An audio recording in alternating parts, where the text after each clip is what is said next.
NBCC అది 101 crores orders వచ్చింది NHA నుంచి, national building construction corporation.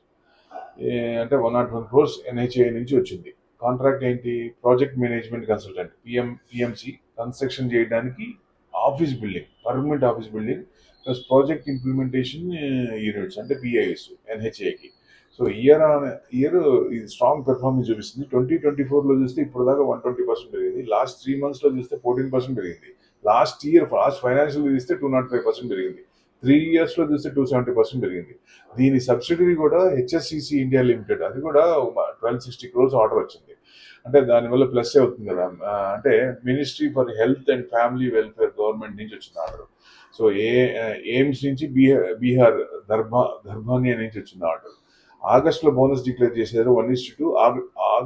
October 7th is bonus ఇది చెప్పారు. అంటే బోనస్ కూడా రికార్డ్ డేట్ రాలేదు. రికార్డ్ డేట్ వచ్చిన ఎమ్మటే 2 daysలో క్రియేట్ అవుతాయి.